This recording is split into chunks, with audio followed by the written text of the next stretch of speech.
In this video, we're going to be taking a look at Delta's premium economy aboard the Airbus A330. We're going to be checking out the seats, the food and beverages, and all those little niceties on board. So without further ado, let's jump into it. My journey that evening aboard the premium economy kicked off with a transit courtesy of New York's JFK. That was actually really very nice and smooth. I'm going to skip past, however, the vast majority of the airport footage, so via those Sky Priority lines, we'll now jump on board and see what life is like with Delta. Delta, like so many of their other fellow US carriers, handled the boarding process very well indeed. Upon boarding the aircraft, it gave the opportunity to briefly check out the business class cabin, which in reality I think looked a little bit cartoonish. In relative terms, premium economy was an awful lot better here, seats laid out in a 232 configuration, and I really liked the style that they went for. That's us aboard with Delta. Wonderful new cabin here. Over the next couple of minutes, I'm going to give you a full tour of the cabin and indeed all of the seats, features, and then we'll take it to the skies. Now, the first thing we'll take a quick look at is the amount of recline courtesy of a family member sat behind. This was a really underwhelming feature of the seat and something that did impact the quality of sleep, so something you may indeed wish to consider. That all being said, the amount of legroom in the bulkhead seats was wonderful, as it was behind as well. Here, you can toss up whether you want that little bit of extra legroom or indeed the ability to put your feet under the seat in front. The remainder of the seat's features were nicely thought out, all of the seat controls within easy reach and intuitive to use. Overhead, there was also individual air vents and individual reading lights.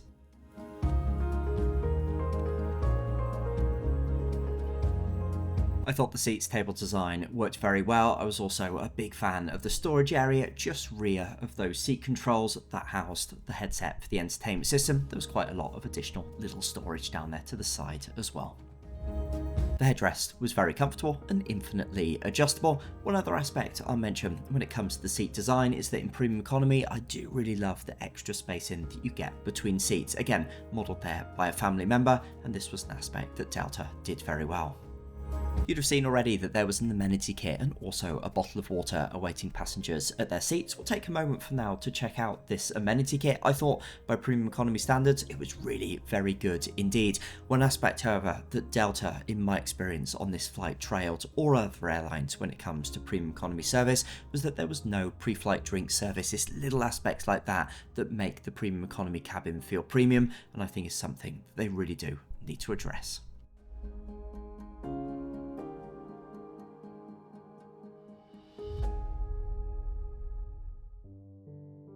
Alrighty, so let's get stuck into the in-flight review, firstly with a quick look at the bathrooms. Sadly, no separate dedicated bathrooms for premium economy passengers. You do, however, see this across a number of other airlines.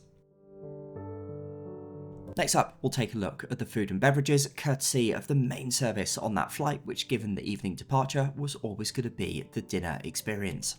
On this front, Delta started really very well. It's always nice to see the wine served in proper glassware. In terms of the taste of it, well, this is premium economy, so of course it wasn't the best white wine ever served in the world, but it was perfectly acceptable, and it set up what was probably one of the best in-flight dining experiences I've ever had in premium economy. The chicken in the red coconut sauce was absolutely phenomenal, and must say the service from the crew throughout the meal service was really very good indeed. I was really impressed also with the attention to detail. I was a big fan of the serving tray the meal was presented on, and I also quite liked some of the little condiments that came alongside. Next up, let's talk entertainment. Now, given the modernness of the cabin, this was always going to be an area where Delta were going to excel in. First up, nice high quality pair of headphones to go with the entertainment system. Now, because I was in the bulkhead seat, the screen actually came up from the seat itself. I'm no fan of this. This is why typically I do prefer to sit a little bit further back in the cabin. But having said all that, wonderfully modern screen, very responsive to the touch, and a good amount of content across it. It's well worth mentioning that the screen itself can also be used to action the call bell and also the reading light. One area finally on the entertainment front where Delta excels so well is actually on the Wi-Fi front. This was completely free and unlimited throughout the duration of the flight, and it's wonderful to see airlines moving in this direction.